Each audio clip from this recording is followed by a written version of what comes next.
Hey there, survivors. Thanks for tuning in to tonight's episode. If you're new here, please consider subscribing. It really helps me keep these stories coming. And while you're here, let me know in the comments where you're listening from. Now let's get started. I used to write blog posts about protein-packed meal plans and 10-minute bodyweight workouts. Simple stuff that made people feel like they were making progress. That was my public face. My name, a clean font, a short list of exercises next to a filtered photo of grilled chicken and lentils. What I didn't write was that before all that, I was the skinny kid who ate lunch in the janitor's stairwell to avoid getting shoved into lockers. I was the one who carried a weathered survival manual in my backpack and practiced how to slip a pack over a fence without making the chain link rattle. I didn't lift weights to impress anyone. I did it to make sure no one could hold me down again. I'm 37 now, 5'10" if I stand right. I've built a life that doesn't look much like the one I came from. Certified fitness trainer, clean kitchen, shelves of mason jars and kettlebells. My wife, Lena, is a chemist, organized, precise, the kind of person who can turn a cluttered box of unlabeled bottles into a working lab. My son, Mark, is 15. He speaks machine better than most people speak English. He once built a working sensor array from a dead Roomba and 2 busted drones. We lived in Erie, Pennsylvania, in a modest 2-bedroom brick house not far from Presque Isle Bay. A maple tree stood in the yard, and the porch chairs had permanent rust marks from never being moved. When the local station started running banners across the bottom of the screen, localized outbreaks, precautionary checkpoints, short-term quarantine zones, I muted the volume and just sat there for a moment. Then I stood up and told Lena it was time to pack. Not to panic, not to board up windows or call neighbors. Just leave, get ahead of whatever this was. We'd spent enough time off-grid over the years to know what it felt like when society shifted. You could sense when a place stopped being stable. The city wasn't going to fall apart all at once, but it was going to start leaking. Shortages, confusion, rumors. Then the wrong people showing up with the wrong assumptions. We'd always said that if anything ever tipped too far, we'd go back into the woods. Now it was tipping. I texted my parents in Bulgaria. My mom replied with a red heart. My dad sent only one sentence: "Don't worry about us. Take care of your family." Lena messaged hers in Oregon. 3 hours passed.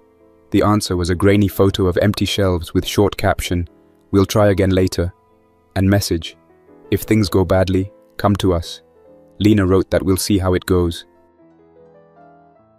Out in the high ridges near Tionesta, I kept a cabin. Not a rental, not a vacation spot. Mine. I built it with my own hands before I had a following, or clients, or even steady work. It's the kind of place no one stumbles across by accident. Old logging roads curve out that way, roads so forgotten they don't show up on gas station maps. No cell signal.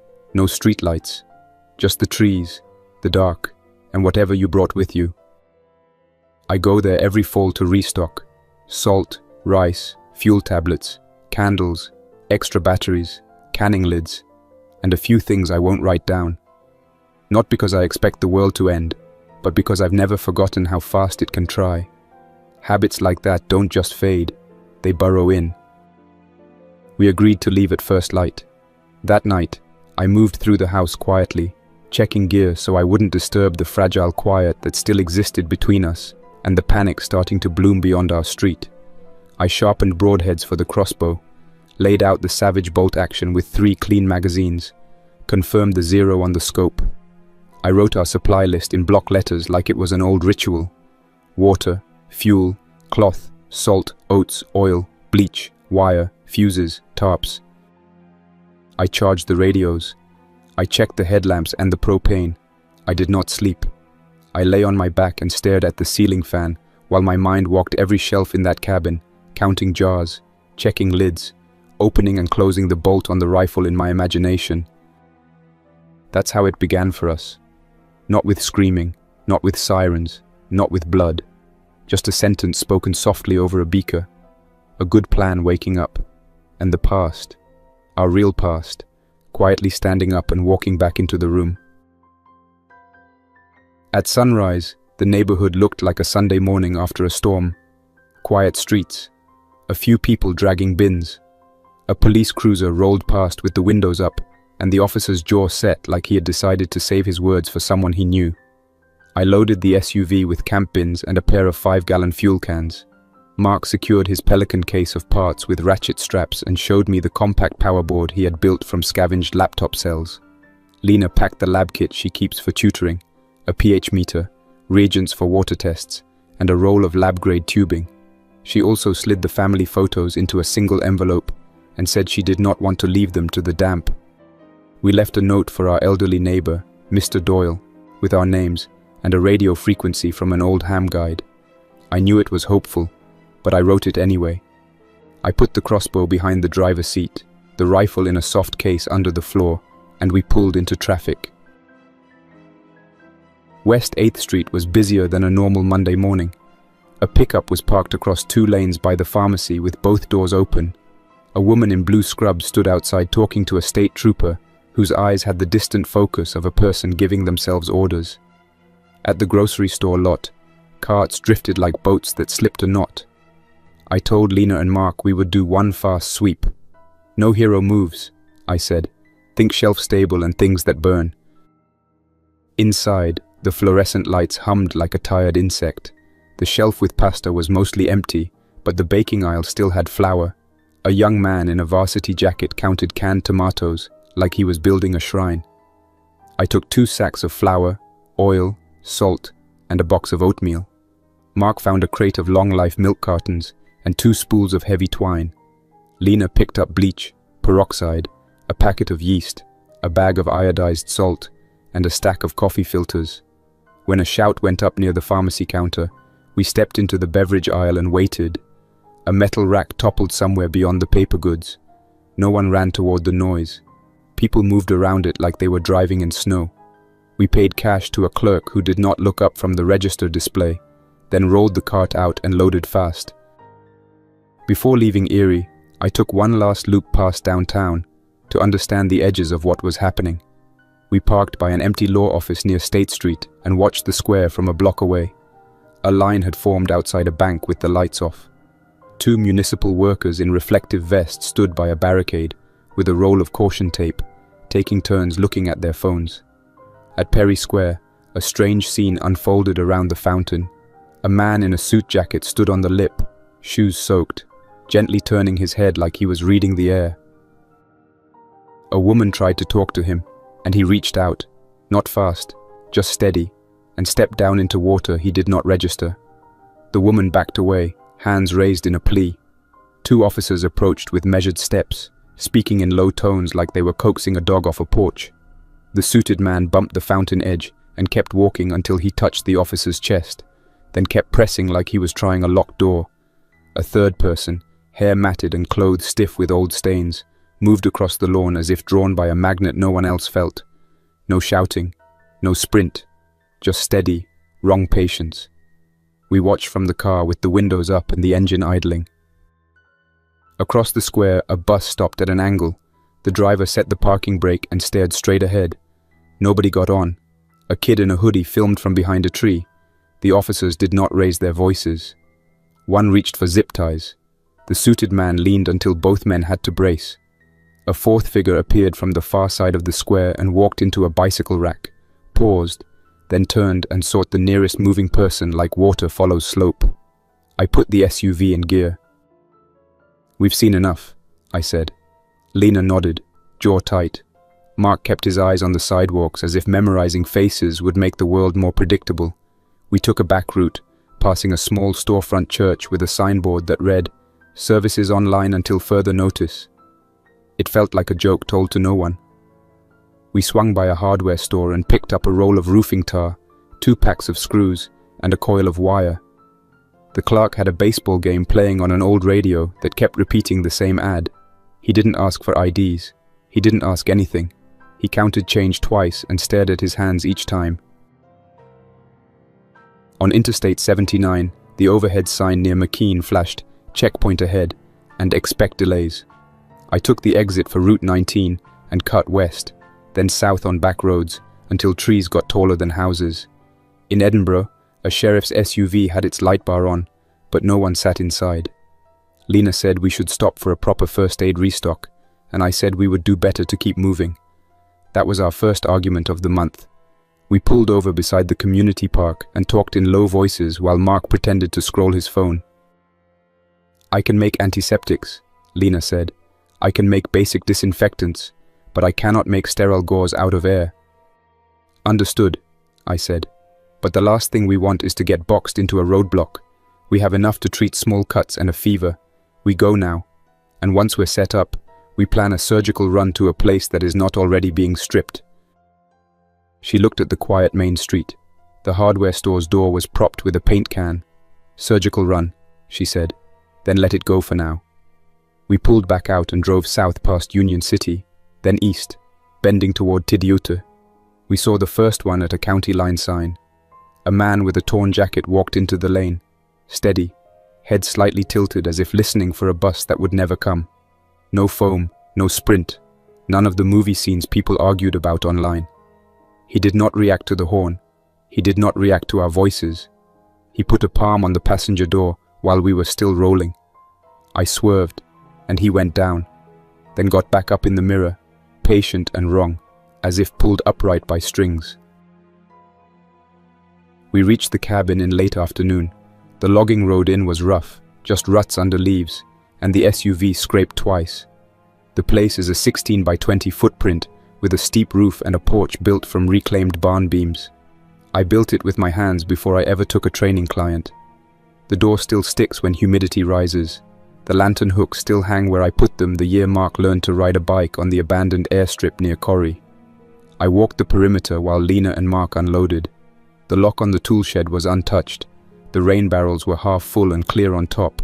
A mouse had found the pantry and gnawed a paper sack of rice, but the rest survived. We did the first hour on tasks without speaking much. Mark ran the extension cable from the solar suitcase to the small charge controller I keep under the bed, and checked voltages like he was taking a test he enjoyed. I checked the chimney flue and the roof flashing, then split a half rack of kindling. Lena tested the well with her kit and marked a chalk X on the stone where she liked the numbers. I unrolled the map of the Allegheny National Forest and circled the river bends where I had pulled smallmouth bass in better years. When we finally sat at the table, Mark asked if this was a vacation and cracked a smile that didn't fit his eyes. It's a training block, I said. Short term at first, 30 days. We measure food in weeks and fuel in hours. This is a tactical pause, not a bunker. We think and move. He nodded. Lena wrote day 1 on a small spiral notebook. She prints in neat block letters when she's serious. She wrote down the date, water test numbers, and an inventory of the first aid kit with the gaps underlined. Then she made a short list titled, "Ask Me Again," and I knew I would see clinic on it 3 times. That night the dark had weight. Distant, a single shot rolled through the trees like someone dropped a board onto a concrete floor. We kept the lantern low and went through rules. The crossbow is for near work. The rifle is for nuisances you cannot talk out of their plan. Waste nothing. Doors stay locked. No lights facing windows after dusk. We wrote down the sound traps we would set in the morning. Fishing line across the north trail to a chain of cans. A pair of pie plates wired to a nail to clatter if brushed. Glass bottles with pebbles hung at knee height. We set a watch chart for the first week and pretended we would stick to it like a coach's schedule. I lay quiet and listened. The wind shifted and brought the smell of damp leaves and cold soil. Somewhere an owl worked its territory with the patience of a metronome. A car engine coughed on the road a mile away, then died. Mark turned in his sleep and mumbled something about a loose connector. Lena didn't move for a long time, then reached over and squeezed my hand once, like a check mark. Day 2 started before sunrise. I left the rifle in the rack and took the crossbow, a small hatchet, and my old compass. The forest at dawn is a study in layers. Fog in the low runs. Birds checking their boundaries with the same 3 notes as yesterday. I found a small fall of branches near the east trail where something had dragged by. I followed for 20 yards and found a shoe. Not new, not ruined, with no foot in it. The laces were neatly tied. I returned and said nothing because Lena was boiling water for oats and the day did not need that detail yet. We rationed to 1 hot meal a day and a cold meal at dusk. I started a ledger for calories and another for tasks. Mark built a hand-crank light out of an old drill and a diode bank so we could save battery for other jobs. Lena organized the shelf by use cases and expiration estimates. At mid-morning, a rustle in the trees turned into two people walking the logging road, a woman and a boy, slow, the boy's shirt and face marked by dark streaks. I set the crossbow on the porch rail and held up my free hand. "Hello," I said. "We have a sick person here and can't risk contact. Please keep moving." The woman looked, then did not look. She adjusted the boy's shoulder, and the two of them moved on like the road was a treadmill. When they were gone, Lena stared at the place where they had stood. "If that was my parents," she said, "and someone told me to keep moving, I would remember their voice for a long time." I nodded, and didn't pretend to have a clean fix for a dirty world. We disinfected the path with a splash of diluted bleach where their shoes had dragged. Mark wrote bleach perimeter on the rules list like a student copying a formula he finally believed. Day 3, a radio voice made it through the static.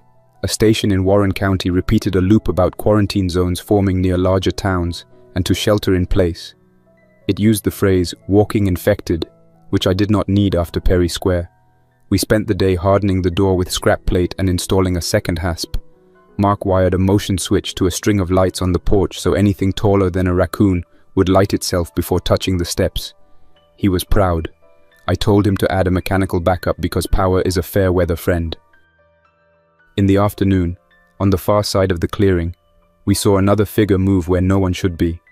This one was small, a man a head shorter than me, clothes dark with old stains, shoes mismatched.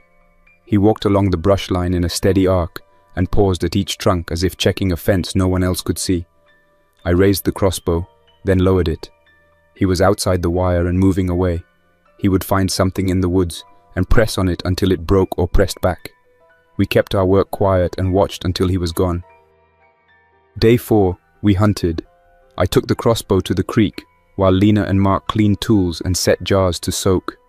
A 7-point buck came through at a cautious angle, sniffing the air. I did not take that shot. Instead, I waited for a smaller doe and put a broadhead through both lungs. I field dressed by the creek on a tarp and hauled the meat on a game sled to keep blood out of the ruts. Lena met me with buckets and we did the butchering behind the shed with an old rhythm. We salted a portion, hung strips to smoke, and packed the rest in the coldest corner of the root cellar, where air moves like a slow tide. Mark stood watch with the rifle on a bipod and flinched once when a blue jay scolded the world like a traffic cop. On the path back from the creek, we found prints that were not ours, shallow and uneven, like someone who didn't fully commit to each step. The stride length was wrong for a healthy adult. We followed them to the edge of the clearing, then lost them where pine needles gathered. I marked 3 spots for deadfall traps and made a note to dig a perimeter pit on the downhill side, where leaves conceal soft ground.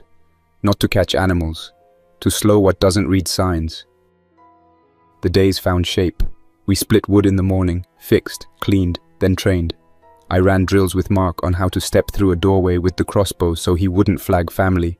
Lena made a set of salves from pine and willow bark, not because miracle cures fix the world, but because pain makes people clumsy, and clumsy gets you hurt. At night we listened. Sometimes it was just wind combing the ridge, sometimes a far voice calling a name that didn't answer. I taught Mark how to read noise like a map.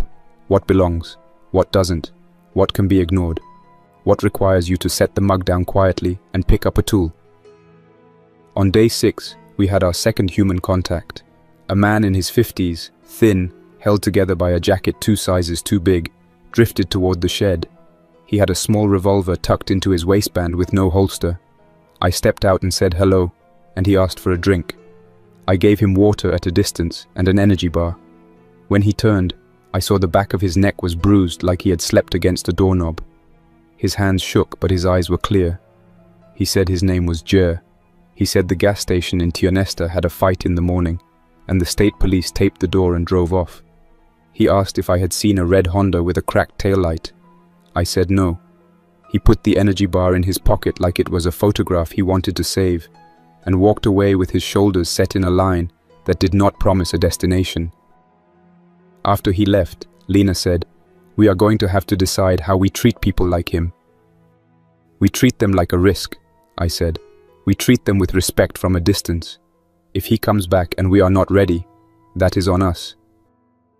Mark asked what would happen if Jer came back with friends. I pointed to the tripwire and the can line and the wedge that locks the back door from the inside. Then we let the work we did do the first talking, I said. Day 7 brought rain. The road turned to soup and the trees shed leaves like a bad habit.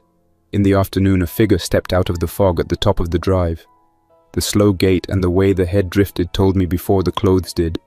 I put a bolt through the left eye socket at 10 yards, and the body folded like a tent being taken down without discussion. We burned the head and buried the rest far from the well. While we worked, we spoke the rules out loud like pledges. No bare hands, no touching your face, tools soaked and set aside, boots scrubbed before the threshold, no shortcuts. By sunset, I had the first perimeter pit started on the downhill side of the clearing, where the leaf litter lies thickest. It was a rectangle wide enough to take a body and deep enough to make climbing out a struggle. I drove sharpened stakes into the base at an angle, not to pierce armor like in a movie, just to make getting back up slow and loud. I laid a lattice of thin branches over the top and dusted it with leaves, then set a discreet marker rock so we would not forget our own trap. We argued again that night, this time quieter. Lena wanted to try the clinic in Marionville for gauze and antibiotics. I said we needed a week more of quiet to learn the neighborhood. Every day we wait, the shelves get lighter, she said. And every day we rush, we roll dice with our names on them, I said. Mark listened and pretended he did not. We split the difference. Day 10 we would go, not by the main road, but by the old ATV path that crosses behind the ridge and comes out near the ranger station. Days 8 and 9 we prepared. Mark built a tiny alarm in an Altoids tin that would ping if a loop of wire was broken. He mounted it at shin height across the porch steps. I camouflaged the SUV with a tarp and leaf litter, and we walked the first mile of the ATV path to memorize landmarks. Old split stump that looks like horns, boulder with a flat face like a mile marker, blowdown that forces a detour. On the second day, we found dark smears on a sapling and a pair of sunglasses on the ground. Stepped on, one lens cracked. We backed out and returned to the cabin, changed the watch to 2-hour blocks, and ate early so we could catch sleep before the morning move. Day 10. We stepped out before dawn. I carried the rifle and 3 loaded magazines. Lena took the small pack with the medkit and a pry bar. Mark carried a short axe and his multi-tool roll, and he wore the headset from his wiring jobs like it could tune the woods. We moved slow and talked little. On the ridge we saw smoke in 2 columns, one from the direction of town, thin and steady, one from the far valley, thicker, dirty, a structure fire by the look of it. We reached the edge of Marionville around 9 and stayed in the tree line, watching the sidewalks. The clinic had a generator humming and a handwritten sign on the door that said, "Staffed, knock and wait." A minivan sat angled in the lot with the rear window broken and a child's seat still buckled. Across the street, the diner had chairs on tables and a yellow notice about closure for disinfection. We announced ourselves, and a nurse in a mask opened the door 6 inches and asked for our names and symptoms. Lena did the talking. She used the words that open doors. Supplies to treat minor injuries, disinfectants, bandages, gloves. The nurse asked if we had anything to trade. Mark produced 2 long-life milk cartons he had saved, and the last unopened jar of peanut butter. The nurse's eyes softened at the jar's label. She nodded, and returned with a box of mixed supplies and 2 bottles of saline. No antibiotics. Not for strangers. She said there had been a fight the day before, and that someone fired a gun into the ceiling. She said the state was sending a supply truck soon, and the way she said it meant never. We were leaving when 2 men came around the clinic's corner at a fast walk, with their hands open in a way that says they think they are about to be in charge. I moved Lena and Mark behind me and stepped sideways so the rifle barrel would not be a promise I had to keep. The taller one said they were forming a neighborhood watch and needed to check packs for contraband. I told them our family was leaving and that we would not be a problem for their plan. The shorter one's eyes slid to the rifle and stayed there. He said 1 cartridge would go a long way. Mark said, "Dad," and the taller one heard the word and measured the situation again. He nodded to the shorter one, who nodded back, and both stepped away like they had only been out for a walk. We did not turn our backs until we were across the lot. We cut a block over and took an alley that paralleled the main street. At the end, near a rusting dumpster, a figure stood with its shoulder pressed to the brick, turning its head slowly as if listening through the wall. We stopped. The figure stepped backward, bumped the dumpster with a hollow thud, then drifted toward us until it reached a puddle and paused, toes just at the edge like a child checking water. I raised a hand for stillness. The figure turned away and followed the faint sound of a flag halyard clinking against a pole by the post office. We waited a count and slid past, hugging the wall, and did not exhale until the trees took us back. In the tree line, Lena exhaled and said nothing else. On the ridge home, we saw 3 figures on the county road, all moving with that steady wrongness, and one man on a porch holding a shotgun in a way that explained why the figures stayed on the road. We made the cabin by afternoon and did the full decontamination ritual before stepping inside. Mark set the clinic box on the table and sorted it by type. He found a single suture kit and held it up like a prize from a fair, then quickly put it into the sealed bin because a prize is only a prize if you can find it later. The second week weighed more than the first. We did not see neighbors. The radio loop from Warren went silent, replaced by bursts of static and a voice occasionally counting numbers that did not resolve into meaning. Deer moved through the trees at odd hours. The bear came back and took a long interest in our barrels. I put up a second fence string of wire at knee height so anything walking wrong would trip before it reached the porch. I also set a bell line inside so the person on watch would hear the fence before they saw it. On day 15, we got rain again, and with it a cold snap. The infected moved slower. We saw 2 in the afternoon at the bend where the logging road meets the old skid trail. They shuffled, then stopped, then continued, like a record with scratches. I took one with the crossbow at close range because there are some jobs that do not deserve the sound of a rifle. The other one turned and tried to find a way through the brush that did not exist. We left it to wander off. Lena made a note in her spiral about temperature and movement. She treats the world like a lab, and the habit saves us more often than it annoys me. Day 16. We dug the second pit on the downhill edge where water runs after a storm. I set the stakes lower in this one, angled so a leg would wedge and make getting out a slow conversation with gravity.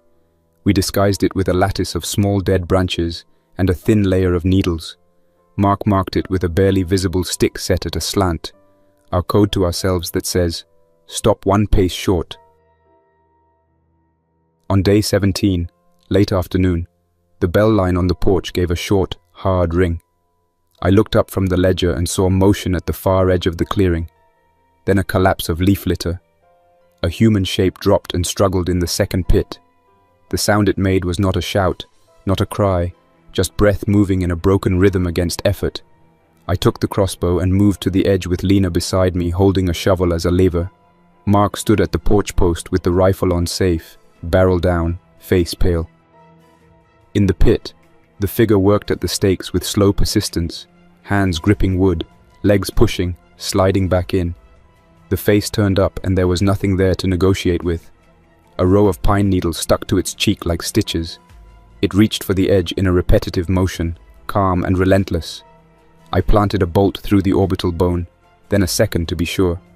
The body settled, then kept shifting as muscles argued with gravity. We waited until the movement stopped. Then we worked like a road crew. Me on the rope, Lena with the shovel, Mark watching the tree line and describing what he saw in even phrases to keep his mind steady. We dragged the body onto the tarp, severed the head with a careful, efficient cut, and took both pieces to the burn barrel site we dug away from the well.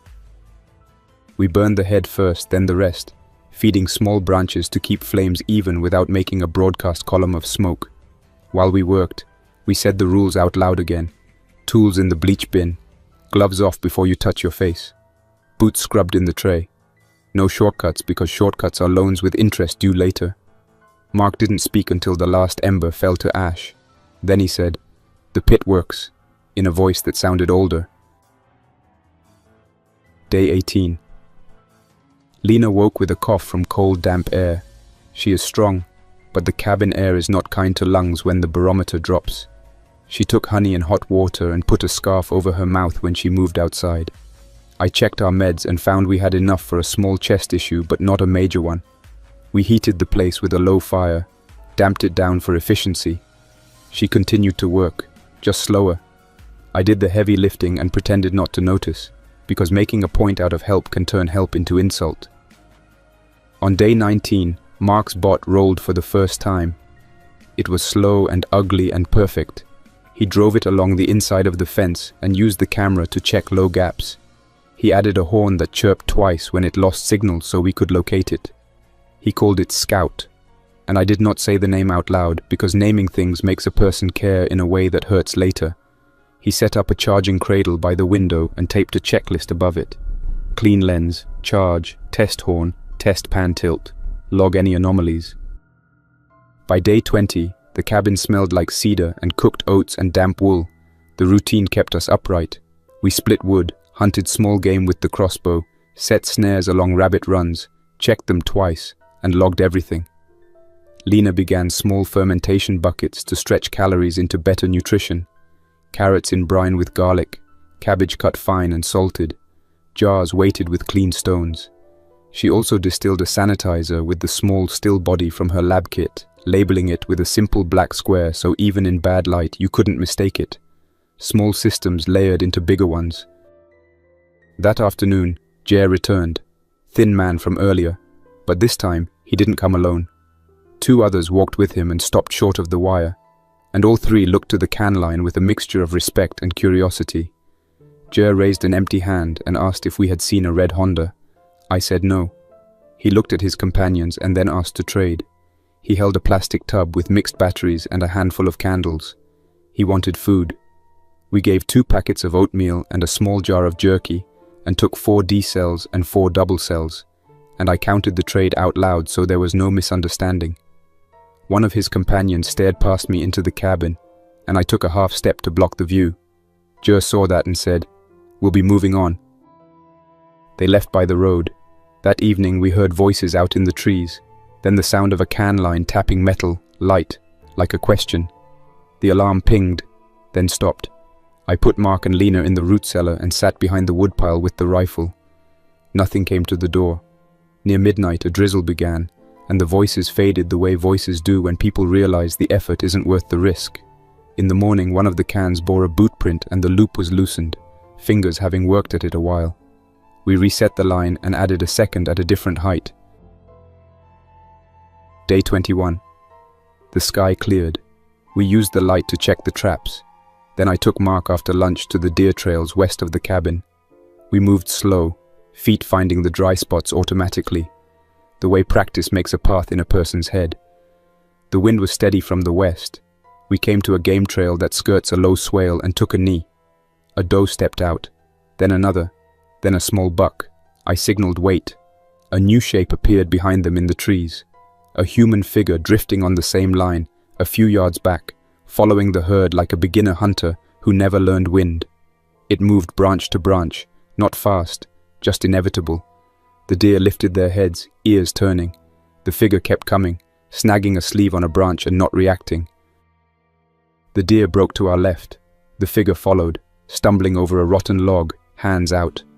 The buck stopped, trembled in place, then took 2 steps and froze again, caught between instincts.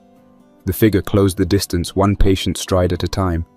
I eased the crossbow up and took the shot at 15 yards. The bolt drilled through the figure's temple, and it folded into the brush without drama.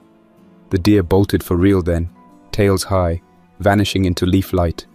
Mark looked at me, and then at the place where the figure had been. He whispered.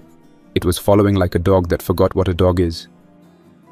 We waited 2 full minutes, then lifted the brush with the crossbow limb, not hands.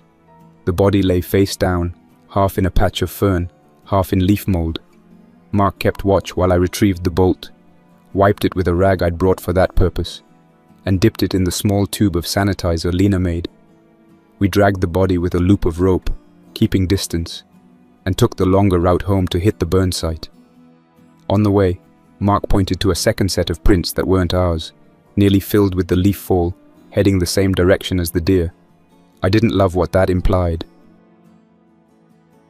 Day 22, we moved early to the river to check fish and fill drums. We stayed off the road, cut through hemlock stands where the ground is soft and forgiving. The river ran low and cold, tea-colored where tannins seeped. We set 2 lines, and I showed Mark how to read current seams like lanes in traffic, how the darker slicks hold depth and the pale riffles tell you what rocks hide below. He already knew more than he admitted. We kept voices low, almost not there. 2 figures appeared on the opposite bank, sliding along the shore at the same wrong pace, clothes dark from old soaks. We eased back into cover. One stepped into the shallows, paused as the water tugged at pants, then kept walking as if the tug were an invitation. Their path bent with the current, then they bumped a snag and leaned into it, pressing with hips and shoulders, trying the world like a lock with an old key. We moved upstream, drew water from a clean seam, cleaned 2 trout we had pulled from below a rock ledge, and left by a different trail. Back at the cabin, Lena recorded the water numbers and marked them in her notebook next to a small sketch of the river bend. She has always mapped the world with pencils when she can, because paper is honest even when batteries lie. She tested a new batch of sanitizer and asked if the deer trail looked busy. I told her about the figure following the herd. She went quiet and made a small note, attracted to movement plus sound equals sign yes. Then she drew an arrow, wind less important than stimulus. Day 23. The temperature climbed. We saw more infected on the county road, never in a sprint, always in that steady walk that eats distance if your attention slips. Lena marked her notebook again. Warmer equals more movement. That evening we heard an engine, then laughter, then a single shout, then silence. There are some sounds a person never forgets. We added a new rule to the table. If you have to shoot, you shoot once, and then move because attention is a magnet. The 4th week started with a break in routine. The roof above the stovepipe developed a slow leak that turned into a drip when rain returned. I climbed up with a roll of flashing and a bucket of roofing tar, while Mark spotted me and Lena held the ladder, scarf over her mouth against the chill. We worked without a word because a wet bed is a problem you can fix, and that makes it a gift. Afterward, we boiled water for tea because hot drinks feel like an argument won. Day 25 brought another pair of visitors in camo, not the ATV crew, these on foot with heavier packs and a more professional walk. They stopped beyond the wire and asked how many of us there were. I told them 3 and gave no names. They said a larger group was trying to organize a safe area down near the Clarion River, and that anyone with skills should report there. I asked who was in charge. They did not say. I asked if they had medicine. They said no. They moved on after a minute like recruiters with the wrong address. I watched them until the trees took them, then marked their direction on our map with a pencil dot I didn't press too hard. Day 26. Lena's cough worsened, low and stubborn, like a nail that refuses to sit flush no matter how carefully you tap it. She tried to pretend it was the smoke from last night's stove, then admitted it had slept with her for 2 days already. I could hear the rasp at the end of each sentence. She drank honey water, put a scarf over her mouth to warm the air before it hit her throat, and wrote her temperature in the notebook twice, once before the fire and once after, drawing a small arrow between the numbers. We stood at the table with a grocery list written like a mission brief: sterile gauze, athletic tape, cough syrup, multivitamins, canning salt, rubber bands, 2 packs of heavy-duty garbage bags, hand soap, a cheap thermometer if we could find one better than the soft-tipped one we had. She added hard candies with a question mark, then underlined it and said the sugar would soothe coughing fits if we rationed it. I ran numbers: distance to Marionville Clinic, risk of running into a checkpoint; distance to Kane Hospital, risk multiplied by the unknowns between.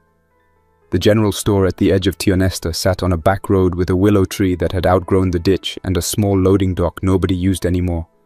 I knew a back door there with a bolt that never caught right. We chose the smaller circle on the map because the math liked it. We left at first light with masks, gloves, and a picture in our heads of what we needed and nothing more. Mark wore his thin work gloves under the nitrile so he wouldn't sweat through the only good pair we had left. I checked the SUV twice and then draped the camo tarp back over it so no one walking the tree line would see shine. We moved out on foot. The path to the road carried our footfalls like a whisper through old needles. I set a metronome pace, fast enough to beat the heat and slow enough to hear the woods speak up if something changed. Lena said nothing for the first 10 minutes, then coughed into her scarf and shrugged like an apology no one had asked for. I squeezed her shoulder once, then stepped right to give her the windbreak. Mark ghosted left, eyes on the ground for sign, and his head tilting every time a far sound didn't match the morning. He'd begun to take in the forest the way a mechanic takes in a bay, noticing what's out of place before he has a name for why. The approach to town came through a low swale, where the ditch held old water and cattails leaned like tired spectators. The willow by the dock hung its branches like a curtain. Across the road, a feed store had its lights off, and the open sign turned sideways, hanging on one chain. Someone had painted a message on a sheet of plywood and leaned it against the window, closed temporarily, "God be with you." The words had run where the paint was thin and the weather damp. We took a slow circle around the block first. No fresh footprints on the gravel shoulder, just the spreading V's of deer from before dawn, and a single set of boot prints that stopped at the loading dock and doubled back. No cigarette butts new enough to smell. Someone had tugged at the chain on the dumpster recently. The lid sat crooked. Mark pointed with 2 fingers and mouthed, "Raccoon," then curled his hand to mimic pause. I nodded. The town's sound had a hollow to it, like a church basement when the crowd has gone upstairs. Far off, a flag halyard clinked against a pole. Closer, a loose sign creaked, metal rubbing metal. No engines. No laughter. From behind the small laundromat, the steady whir of a dryer that hadn't been opened since its last load, still running on a timer that kept time for nobody. It was easy to believe the world had stepped out for a minute and left everything humming to itself. I signaled the path to the back. We moved with the patience I used to practice when I was the kid cutting around the side of the school so I could avoid the crowd by the steps. Some habits grow up and pay you back with interest. The back door of the general store wore 2 layers of paint and a dent the size of a fist near the latch. A hand-lettered sign said, "Deliveries use front," an instruction ignored for years and more useful now as cover than guidance. I worked the bolt with a gloved finger and felt the resistance that had always been more show than security. The door flexed. I eased it in slow, 1 inch, 2, to let the room's smell drift out and tell us its story before we made it tell louder. Dust and old coffee and something sweet gone stale. No sour, no recent bleach. That was good and bad. We went in. Inside, light came in thin from the high windows and made lanes across the floor. A tall clock behind the counter ticked with a confidence it hadn't earned. The aisles were tight, chips and jerky up front, durable goods on the left wall, the back row given over to fishing tackle and oven mitts, and a few things that had never known a category. I listened with my hands, running 2 fingers across the shelving to feel for fresh dust disturbance. A mouse had cut a small track along the baseboard toward the cooler and back. No human scuffs lay over it. That gave us a window. We moved like people who knew what they wanted. Sterile gauze first. The first aid cabinet had been tidied by someone who wasn't the owner. Bandage boxes fronted like soldiers, a couple missing, others with their flaps tucked properly.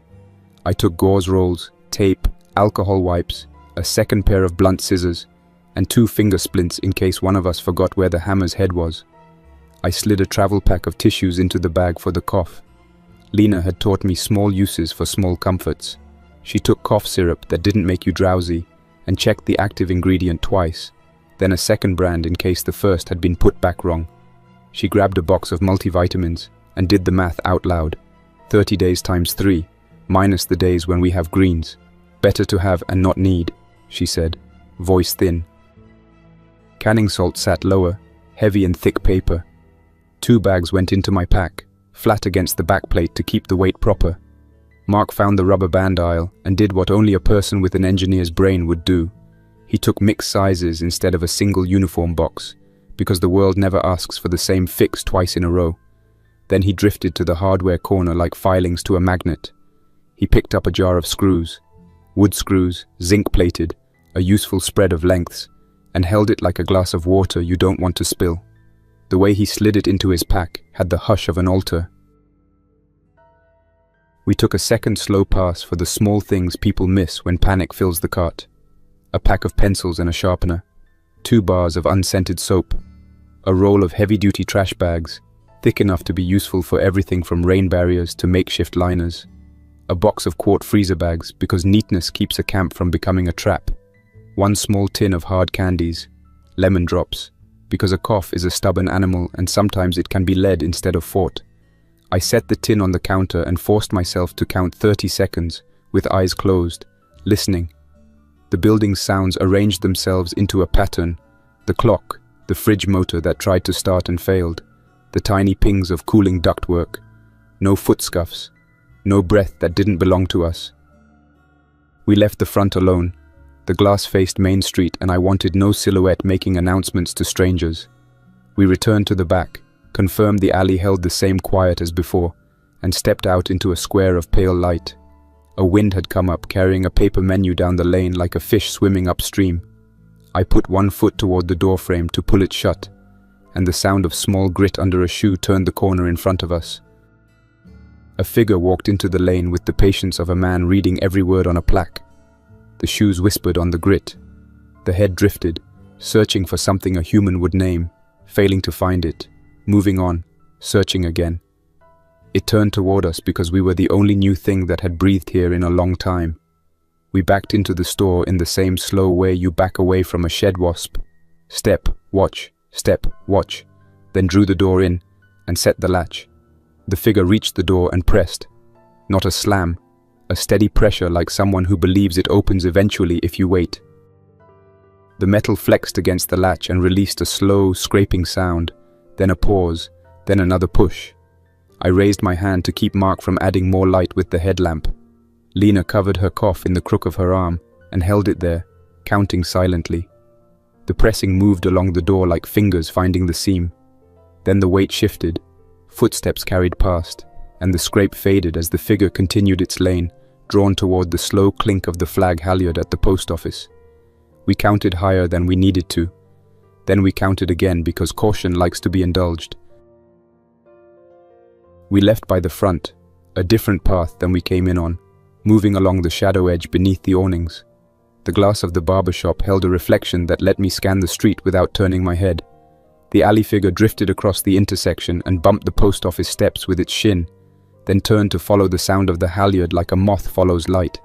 A paper map sat in the rack outside the tourist office. Mark reached with 2 fingers and plucked one out so fast it didn't rustle. He slid it into his jacket without breaking stride. I kept our path 1 storefront off from the corners, never giving the cross street a full view of our pace. The woods accepted us again without a speech. Lena didn't speak until the shade swallowed us. Then she said, "Good call," and the words carried more than they said. Her cough tried to get the last word, but she won the point with a sip from the bottle. Mark tapped the pocket where the map lay and raised his eyebrows. I nodded. We moved back the long way in case anyone had seen the short way. I let the woods choose our speed. A hawk called once and moved on. Somewhere water ticked over stone. It felt like the world had paused its broadcast rather than ended it. Back at the cabin, we did the full decontamination ritual without skipping the boring parts that save lives. Packs down on the tarp by the porch, gloves to the bleach bucket, masks to the line to air in the sun, hands washed with the unkind efficiency Lena insists on, shoes scrubbed in the tray with a brush that has lived there since the first week. I worked the latch on the door with the inside of my wrist, the way a baker noses an oven door when their hands are covered in dough. Small rituals keep a person honest. Inside, we inventoried like quartermasters. The gauze rolls went into the med bin. The cough syrup got a label with dose written in thick pen, so even in the lantern's half-light we wouldn't guess wrong. The multivitamins went into the cupboard behind the beans, out of reach of habit, because vitamins are for mornings, not for when you feel generous at night. The rubber bands went into Mark's salvage drawer. The screws earned a place of honor like fresh nails in an old shop. The lemon drops quietly migrated to Lena's side of the table, and she pretended not to notice when I noticed. By late afternoon, clouds stacked over the ridge and drew lines of shadow across the clearing. That evening, when we stepped out to draw water, we saw 3 smoke columns instead of 2. One to the northwest, A thin thread that looked like a campfire allowed more air than skill. One due south, steadier and dirty, a structure. One to the east, small and stuttering as if it flared, died, flared again. A line of cars sat empty on the county road like a parade called off at the starting line. Hoods warm to the touch still, leaves collecting in the wipers, drivers' doors ajar in two of them. We stayed off the road and moved through trees for water, buckets lidded, footsteps chosen so they made no story anyone else could read. Back inside, Mark tuned the radio like a locksmith. After a long sweep of static and squeal, a station out of Ohio came through with a calm voice reading names and intersections. 5th and Adams, barricade down, Willow and State, do not approach. Then nothing. Then a long siren tone that lasted a minute, went flat, and ended without comment. The quiet after the tone felt heavier than the tone itself. Mark listened to the dead air longer than he would have a month ago, as if the silence would tell him what the voice didn't.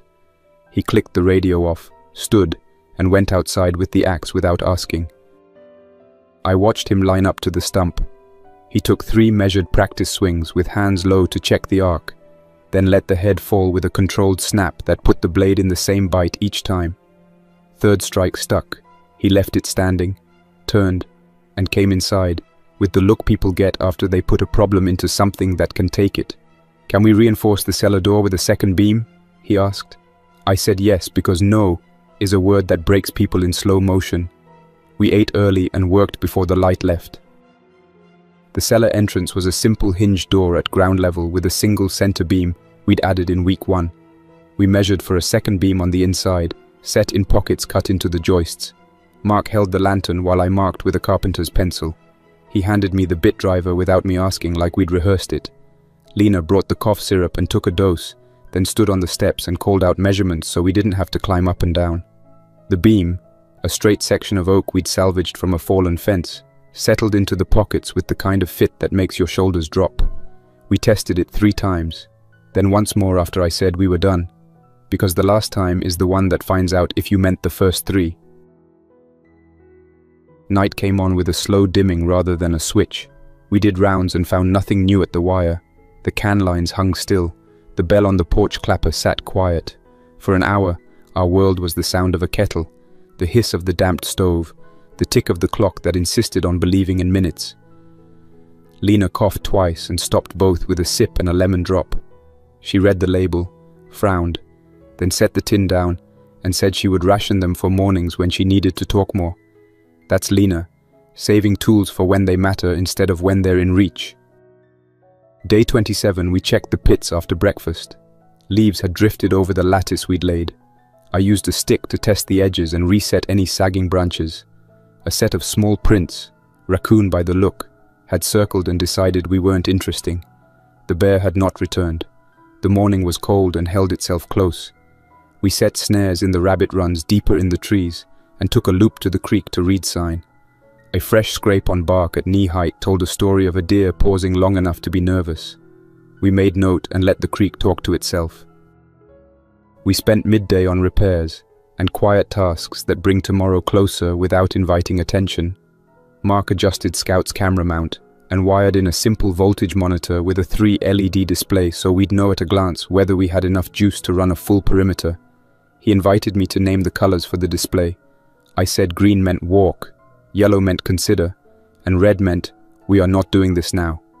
He liked that more than he said. I replaced a cracked hinge on the tool shed, fixed a splinter that had started on the porch rail, and sanded it smooth with a section of fine grit I'd saved from a job in another life. Lena worked at the table with a small beaker, refining her sanitizer run, noting boil times and condensate yield, setting the bottles aside with tidy labels and a piece of tape marked with the date. In the late afternoon, Lena's cough flared once and found purchase like a weed in a gap. She stepped outside to keep it from living in the cabin and leaned against the porch post while it argued with her. When it passed, she raised a hand to say she didn't need help and came back in. We reviewed the clinic plan again, then the hospital plan, then put both on the shelf because making plans can turn into a hobby, and hobbies get people hurt when they replace work. She set a timer for her next dose. Not because she trusts timers more than her head, but because a timer takes the burden and lets the head rest. Day 28, the ATV people returned, the same crew by the stance of them, driver with the tan ball cap and the habit of smiling when his eyes said something else, woman with the tattoo on the wrist who notices small things, third man whose jacket didn't fit last time and fit worse now. They idled at the bend in the logging road long enough for the engine to broadcast their purpose to the woods, then rolled up to just beyond our wire and stopped.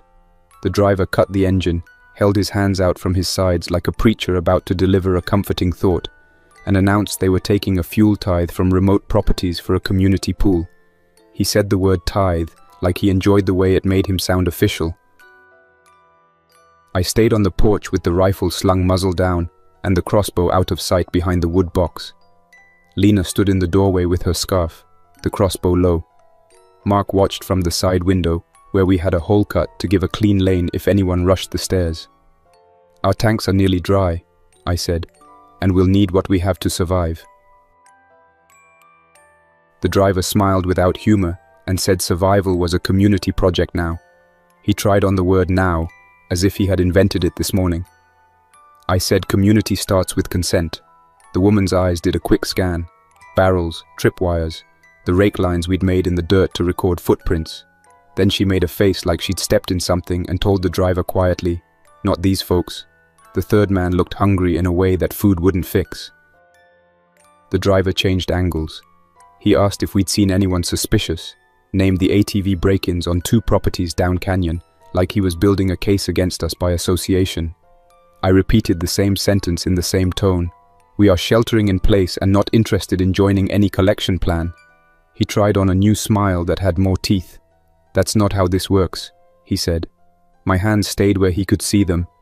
It's exactly how it works on this property, I said. We let the quiet grow until it did half the talking. The woman tapped the driver's shoulder with 2 fingers and nodded at the tripwires again, at the bell line, at the hidden wedge for the back door. She could tell from the way the sill sat tight. People who notice traps know 2 things, how to set them and how to avoid dying in other people's. We'll circle back, the driver said, which meant we'll wait for you to be tired. I said, you do that, which meant we'll be ready then too. They idled away, slow enough to show they weren't scared, fast enough to get past the bend before a person could memorize their plates. An hour later, from down the road past the bend toward the old camp, we heard a scream. Not the first scream from that direction this month, and not the last, but one that began with an argument and ended with a single hard, wrong note. A second engine started up, then cut out, then started again, as if the driver had decided the show wasn't worth the ticket. We stood in the porch shadow and let the sound be what it was. The ledger kept its own columns. We ran our own numbers. That night I sat the first watch and let the fire go low. The woods breathed a long breath that spread mist at ground level and left the upper air clear enough to see a star punch through the canopy, then another. A barred owl called from the hollow, and something small scolded something a little bigger from the brush pile. The bell line never chimed. Twice, a paper leaf we'd left hanging near the trail fluttered, and twice a breeze accounted for it. When I handed the watch to Lena at midnight, she wrapped the scarf tighter, took her dose, and said she'd wake me if the wind changed. She meant more than weather. I slept because sleeping on your watch is a sin, and sleeping off it is a duty. Day 29 we used for quiet work that looks like rest from a distance, the kind of day that keeps your hands busy and your mind level. The sun edged out from behind morning haze and sat with us like an old friend who doesn't demand conversation. We resealed jars that needed love, wiping lids with vinegar and checking each ring for grit before twisting down. The venison that remained from last week's smoke got moved, rotated, checked for the first hints of trouble. Any piece that even thought about being a problem went into the skillet for lunch and ceased being a question. We built a small smokeless stove from cinder blocks for hot days, the kind you see behind old farmhouses, 4 blocks in a U with the open end toward the wind, a flat stone across the top for a pan.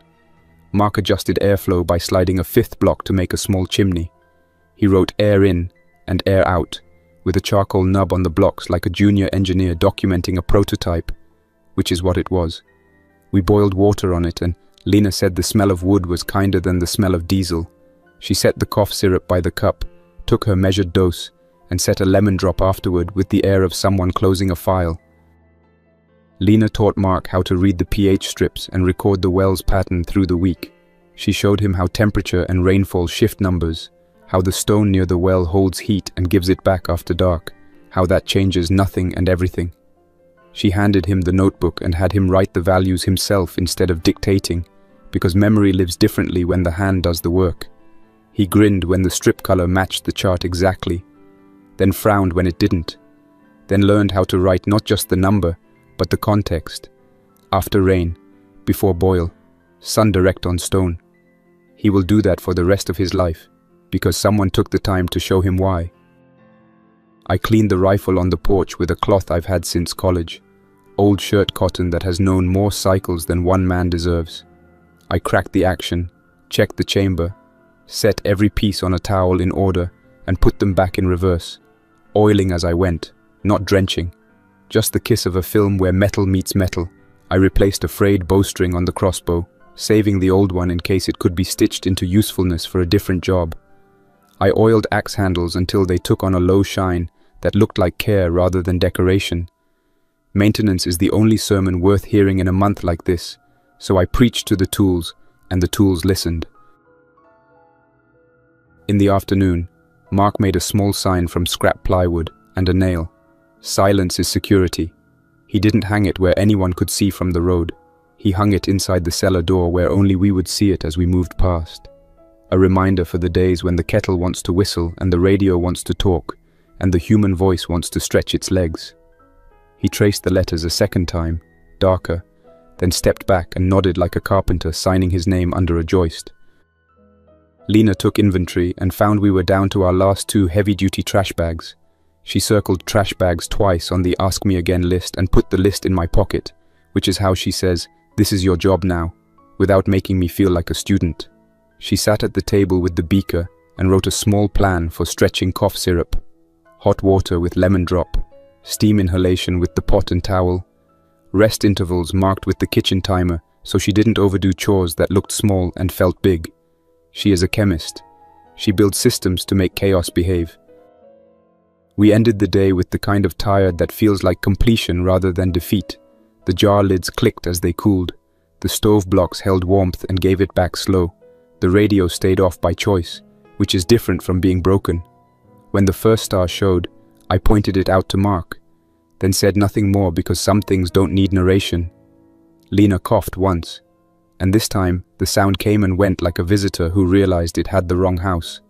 She put the syrup away without looking at it like a trophy. We slept with the windows cracked a finger and the bell line quiet. Lena's temperature had stepped down a notch. The note in the book showed the number and a small smile drawn beside it in the margin. We didn't say better out loud. We said continue, which is how people survive. The woods held the same smells they'd held yesterday and the day before. Damp leaves, old pine, the faint iron of soil turning in small lives beneath our feet. Somewhere a distant engine coughed, then caught, then faded, headed away. The ledger kept writing itself, and we kept our own accounts in a hand that didn't shake. On day 30, the sky opened blue, and the forest sounded like it used to, before the words outbreak and checkpoint and quarantine learned to sit side by side. We ate the last of the first sack of oats, and a piece of smoked venison that tasted like a remembered weekend. I wrote in the ledger that the first 30 days had not broken us, and that we had stayed ahead of mistakes by a minute here and a habit there. I also wrote that habits won't save you every time. People will still come. Weather will still turn. Tools will still slip. We took a family photo on the porch because Lena wanted proof we were a unit and not 3 people sharing a roof. After the picture, Mark asked if we were going to stay here forever. I said nothing is forever, and that we would stay until moving became smarter than staying. We set 3 plans on paper: stay and harden, scout and trade, move and relocate. We listed triggers for each and taped it to the inside of the cupboard door. We agreed to conduct 1 scout to the Clarion River area in the next week to learn what those recruiters wanted. We agreed to reach out on the radio every evening with a brief status and listen for Mr. Doyle's name or Lena's parents' town in Oregon. Before dusk, I walked the perimeter alone and reset the can line one more time. On the road above the bend, a figure stood looking down the hill, the posture wrong, the patience endless. It turned and continued down the road at the same steady pace and never looked back. I let the quiet stretch. Back inside, Lena labeled the new med bin. Mark soldered a better connection on Scout's camera mount, humming a song from a year that feels older than it is. I warmed my hands on the kettle and watched the light move across their faces. I do not tell stories about how I used to measure hallways for exits because of boys who liked to test where I would walk. I tell stories about the way a list on paper can keep a person alive, and the way a steady hand changes a family's fate without a speech. I wrote a note to myself before sleep: grow the garden bed early, build a second smokehouse rack, replace the tarp on the woodpile, count the jars with your eyes, and then with your hands. Teach Mark the slow ways and the fast ways, and tell him which is which. Ask Lena again what she needs for chemistry projects and find it. Be the coach I wanted at 12, the one who explains why form matters and how to keep your back straight under a load. The world is heavy now. It will not get lighter if we complain. It will get lighter because we add more hands to the bar and lift in rhythm. That is how our first month ended, with a list, a radio, a cabin that does not leak, a boy who can make a robot from a lawnmower, and a woman who can turn a half-empty shelf into a full day. Outside, the forest kept its own calendar. The infected walked the roads with their quiet wrongness, and the living tested fences for weak spots because shaking a fence is easier than building one. We stayed patient. We kept our boots where they belonged. We measured the distance to the river and the hours of daylight, and the number of times the bell chimed on the porch. When the world asked us to panic, we answered with work. When it asked us to be cruel, we answered with distance. When it tried to make us choose between noise and silence, we answered with a signal made from wire and hand tools, and the kind of hope that does not break when someone rattles the handle. Tomorrow we would plan the next 30.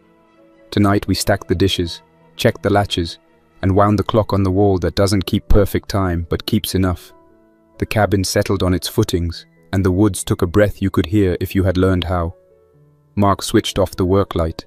Lena covered the lab kit with a towel. I set the crossbow within reach of the door and the rifle in the rack by the bed. Not because fear runs the schedule here, but because the work is never done and tools deserve to be ready. Outside, somewhere on the road, a single set of shoes moved in a patient line, going nowhere in particular and taking all day to get there.